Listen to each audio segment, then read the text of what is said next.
Hello everyone, welcome to Pragyan the competitive class. আজকে আমি আবারও একটি নতুন ক্লাস নিয়ে চলে এসেছি। আজকের ক্লাস থাকছে যারা প্রাইমারি ইন্টারভিউর প্রিপারেশন নিচ্ছ তাদের জন্য। তো আমি অলরেডি তোমাদের 9টা ক্লাস দিয়ে দিয়েছি, আজ থাকছে 10 নম্বর ক্লাস। যারা আগের ক্লাসগুলো দেখোনি, আমার চ্যানেলে নতুন, তারা কিন্তু অবশ্যই 9টা ক্লাস দেখে নিও। এবং আজকে যে 15টি গুরুত্বপূর্ণ প্রশ্ন নিয়ে ক্লাস থাকছে সেটি কিন্তু প্রথম থেকে শেষ পর্যন্ত দেখো। ঠিক আছে? প্রত্যেকটি প্রশ্নই খুব গুরুত্বপূর্ণ। আশা করি তোমাদের এই ভিডিও দেখার মাধ্যমে প্রত্যেকটি প্রশ্নের উত্তর ভালোভাবে ক্লিয়ার হয়ে যাবে। তাহলে দেখো আজকের ক্লাস শুরু করি। তো আজকের প্রথম প্রশ্ন কি বলছে দেখো, যে মৌলিক গণিত দক্ষতা কয়টি ও কি কি? প্রথম প্রশ্ন। তাহলে উত্তর কি হচ্ছে, যে সাধারণত আমরা মৌলিক গণিত দক্ষতা বলতে 4টি প্রধান প্রক্রিয়াকে বোঝায়। কি কি? না অ্যাডিশন, সাবস্ট্রাকশন, মাল্টিপ্লিকেশন এবং ডিভিশন, অর্থাৎ যোগ, বিয়োগ, গুণ, ভাগ, এই 4টি প্রক্রিয়াকেই বলা হয় মৌলিক গণিত দক্ষতা। ঠিক আছে? পরবর্তী প্রশ্ন দেখো। প্রশ্ন হচ্ছে যে শিশুদের জ্যামিতি শেখানোর প্রধান উদ্দেশ্য কী? তাহলে শিশুদের জ্যামিতি শেখানোর উদ্দেশ্য হচ্ছে তাদের মধ্যে স্থানিক সচেতনতা অর্থাৎ স্পেশিয়াল কনসেপ্ট বা স্পেশিয়াল অ্যাওয়ারনেস বৃদ্ধি করা, এবং তাদের চারপাশের যে বিভিন্ন বস্তু রয়েছে তার আকার, আকৃতি, দূরত্ব বুঝতে সাহায্য করা। সর্বোপরি তাদের মধ্যে যে যৌক্তিক চিন্তাধারা অর্থাৎ যুক্তিগত চিন্তাধারা এবং সমস্যা সমাধানের ক্ষমতা বৃদ্ধি করা বা তৈরি করা ধীরে ধীরে। ঠিক আছে? এটাই হচ্ছে জ্যামিতি শেখানোর প্রধান উদ্দেশ্য। এক কথায় আমরা বলতে পারি যে শিশুদের পৃথিবীকে নতুনভাবে দেখতে এবং বুঝতে শেখায় এই জ্যামিতি। ওকে? পরবর্তী প্রশ্ন দেখো। প্রশ্ন হচ্ছে জেডপিডি কি? খুব গুরুত্বপূর্ণ প্রশ্ন। জেডপিডি কি? না জেডপিডি হচ্ছে জোন অফ প্রক্সিমাল ডেভেলপমেন্ট। ঠিক আছে? তাহলে এটা আসলে কি? এটা আসলে হচ্ছে যে একজন শিক্ষার্থী নিজে নিজে কোনো কাজ কারো সাহায্য ছাড়া যতটুকু করছে সেই পরিমাণ কাজ, এবং কোনো শিক্ষক বা দক্ষ ব্যক্তির সহায়তায় যতটুকু করতে সক্ষম হচ্ছে, এই দুই স্তরের মধ্যবর্তী পার্থক্যকেই বলছে জেডপিডি বা জোন অফ প্রক্সিমাল ডেভেলপমেন্ট। অর্থাৎ কোনো কিছু বিষয় তাকে যখন শেখানো হচ্ছে সে যতটা নিজে নিজে করতে পারছে, এবং তার যতটা আরও শেখার ক্ষমতা আছে অর্থাৎ কারো সাহায্যের মাধ্যমে সে আরও যতটা বেশি শিখতে পারে, এই দুটোর যে ব্যবধান বা পার্থক্য তাকেই আমরা বলছি জোন অফ প্রক্সিমাল ডেভেলপমেন্ট। ঠিক আছে? ফুল ফর্মটা ভালোভাবে দেখে যাবে। পরবর্তী দেখো, বলছে স্ক্যাফোল্ডিং কি? স্ক্যাফোল্ডিং কি? না স্ক্যাফোল্ডিং হলো এমন একটি শিক্ষণ পদ্ধতি যেখানে শিক্ষার্থীকে নতুন কোনো দক্ষতা বা জ্ঞান অর্জনের জন্য একজন শিক্ষক, অভিভাবক বা দক্ষ সহপাঠী সাময়িকভাবে সাহায্য প্রদান করে।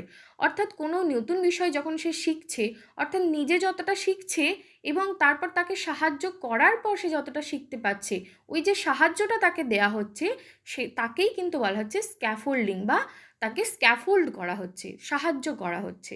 ঠিক আছে? পরবর্তী প্রশ্ন দেখো। এই 3টে প্রশ্নই কিন্তু রিলেটেড।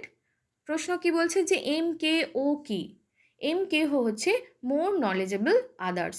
অর্থাৎ শিশু যখন এটা ব্যাপারটা কি তোমাদের ক্লিয়ার করে বলি, যে আমাদের ভাইগটস্কি কি বলেছিলেন, যে শিশুরা সামাজিক মিথস্ক্রিয়ার মাধ্যমেই কিন্তু কোনো বিষয় শেখে, তাই তো? এবং তাদের মধ্যে যে মানে সহযোগিতা এবং পারস্পরিক সংলাপ কিন্তু তারা সামাজিক মিথস্ক্রিয়ার মাধ্যমেই শিখছে। আর এই পারস্পরিক সহায়তা বা সহযোগিতা, আর যে যারা যারা সাহায্য করছে, যে অধিক জ্ঞানী কোনো ব্যক্তি যে সাহায্য করছে, তাকেই ভাইগটস্কি বলেছিল MKO বা অধিক জ্ঞানী কেহ। ঠিক আছে? অর্থাৎ এই সামাজিক মিথস্ক্রিয়া শেখাকে যারা ত্বরান্বিত করে তাদেরকেই বলা হচ্ছে MKO বা মোর নলেজেবল আদার্স, অধিক জ্ঞানী কোনো ব্যক্তি। ঠিক আছে?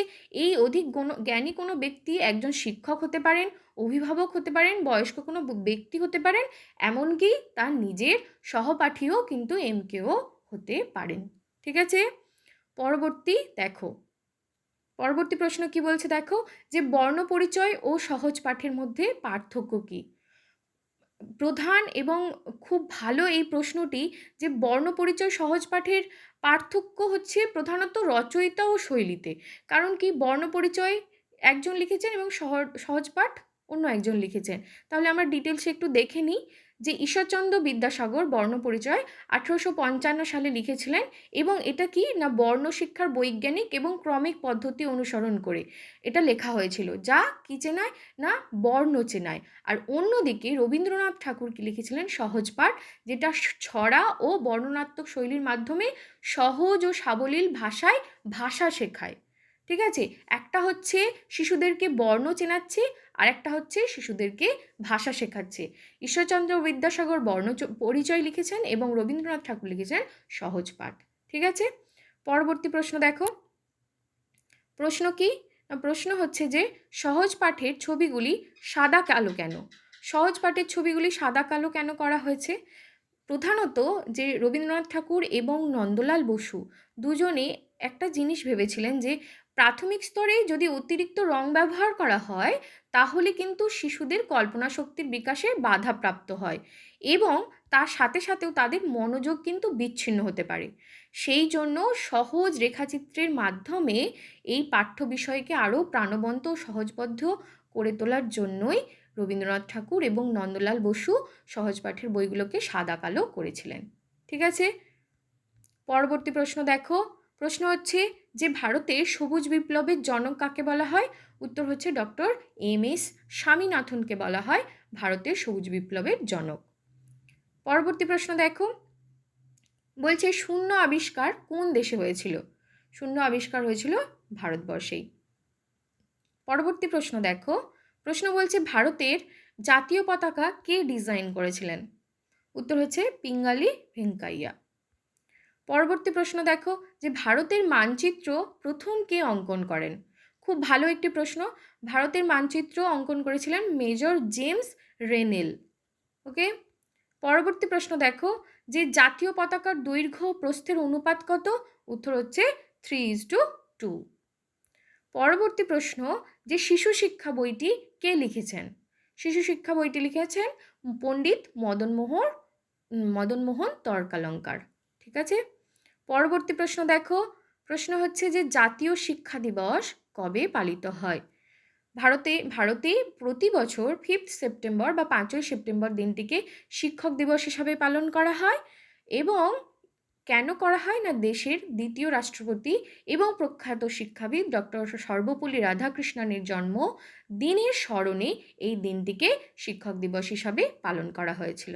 ঠিক আছে, এবং আজকে শেষ প্রশ্ন দেখো যে ওয়ার্ল্ড টিচার্স ডে কবে পালিত হয়?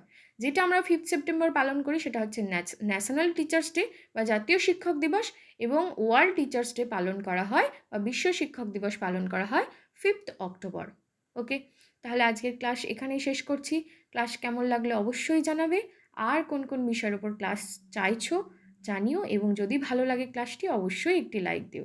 ঠিক আছে, থ্যাংক ইউ।